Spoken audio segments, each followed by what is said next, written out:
Cashless Bangladesh নতুন এক যুদ্ধ, কারণ আপনার পকেটে থাকা স্মার্টফোনটি এখন দেশের সবচেয়ে বড় কর্পোরেট লড়াইয়ের ময়দান।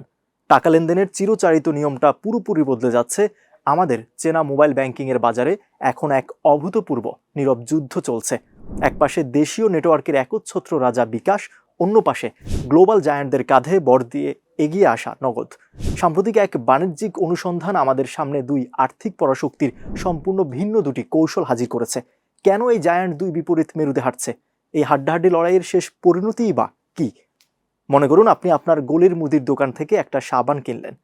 পকেট থেকে কোনো ক্যাশ টাকা বের না করে শুধু ফোনের ক্যামেরা দিয়ে একটি কিউআর কোড স্ক্যান করে পেমেন্ট করে দিলেন। ঠিক এই দেশীয় নেটওয়ার্কের উপর ভরসা করে এগোচ্ছে বিকাশ। বাংলাদেশ ব্যাংকের সর্বশেষ ডেটা বলছে, বিকাশ ইতিমধ্যে পুরো দেশ জুড়ে 8 লাখের বেশি মার্চেন্ট বা দোকানে তাদের বাংলা কিউআর নেটওয়ার্ক ছড়িয়ে দিয়েছে। প্রতিটা গলির চায়ের দোকান থেকে শুরু করে সুপার শপ, সব জায়গায় বিকাশ নিজেদের রাজত্ব প্রতিষ্ঠা করছে। কিন্তু নগদ হাঁটছে সম্পূর্ণ অন্য পথে। তারা শুধু দেশের ভেতরের নেটওয়ার্কে সীমাবদ্ধ থাকতে রাজি নয়। নগদের চোখ এখন আন্তর্জাতিক বিনিয়োগের দিকে। তথ্য অনুযায়ী গ্লোবাল টেলিকম জায়ান্ট ভিয়ন, যারা মূলত বাংলালিংকের মূল কোম্পানি, তারা নগদের সাথে অংশীদার বা পার্টনার হওয়ার জন্য সরকারের কাছে আনুষ্ঠানিক প্রস্তাব দিয়েছে। অর্থাৎ বিকাশ যখন মাটির কাছাকাছি গিয়ে প্রতিটা রিটেল দোকান দখল করছে, নগদ তখন আন্তর্জাতিক বড় মূলধন আর বিশ্বমানের প্রযুক্তিকে দেশে নিয়ে আসার ছক কষছে। তাহলে আসল রহস্যটা কোথায়? কেন এই দুই জায়ান্ট দুই ভিন্ন পথে হাঁটছে? বিকাশের মূল শক্তি হলো তাদের বিশাল এক বিশ্বস্ত কাস্টমার বেজ এবং দেশীয় মাঠ পর্যায়ের শক্তিশালী অবকাঠামো। তারা বিশ্বাস করে দেশের একদম সাধারণ মানুষ, রিক্সা চালক থেকে শুরু করে সবজি বিক্রেতা, সবাই যদি কিউআর কোডের মাধ্যমে লেনদেনের অভ্যস্ত হয়ে যায়, তবে পুরো বাজারের নিয়ন্ত্রণ তাদের হাতেই থাকবে। অন্যদিকে নগদের কৌশল হলো ডিজিটাল ব্যাংক এবং গ্লোবাল কানেক্টিভিটি। তারা মনে করছে ভিয়ন এর মতো আন্তর্জাতিক পার্টনার সাথে থাকলে তারা শুধু মোবাইল ব্যাংকিং আটকে থাকবে না, তারা আন্তর্জাতিক রেমিটেন্স, বড় কর্পোরেট ঋণ এবং গ্লোবাল পেমেন্টের গেটওয়ের বাজারে একচেটিয়া আধিপত্য বিস্তার করতে পারবে।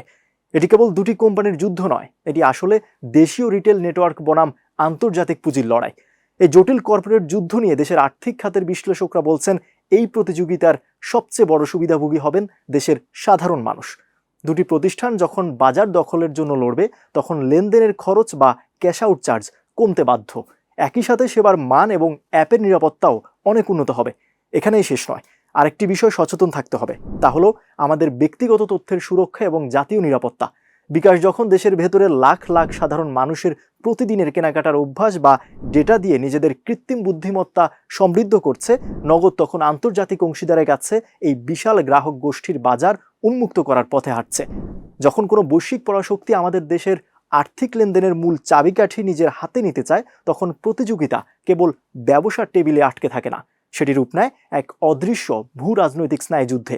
বিশ্লেষকরা মনে করিয়ে দিচ্ছেন, এই তীব্র কর্পোরেট যুদ্ধের ডামাডোলে সাধারণ মানুষের কষ্টের টাকার নিরাপত্তা যেন কোনোভাবেই ঝুঁকিতে না পড়ে।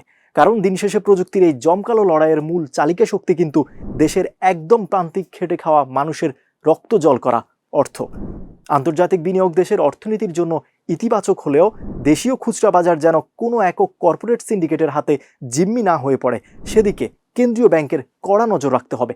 বাংলা কিউআরের মতো জাতীয় উদ্যোগগুলোকে আরও বেশি জনপ্রিয় করতে হবে, যাতে যে কোনো অ্যাপ দিয়েই সাধারণ মানুষ যে কোনো দোকানে পেমেন্ট করতে পারেন। ক্যাশলেস বাংলাদেশ গড়ার স্বপ্ন এখন আর কেবল কাগজে কলমে সীমাবদ্ধ নেই। বিকাশ এবং নগদের এই হাড্ডাহাড্ডি লড়াইয়ে আসলে আমাদের ডিজিটাল অর্থনীতির পরিপক্কতাকেই স্পষ্ট করে ফুটিয়ে তুলছে। বিকাশ কি পারবে তাদের 8 লাখ মার্চেন্টের দুর্গ ধরে রাখতে, নাকি আন্তর্জাতিক পার্টনারদের টাকা আর প্রযুক্তি নিয়ে এসে নগদ পুরো বাজারের সমীকরণটাই উল্টে দেবে? সময়ই সেই উত্তর দেবে।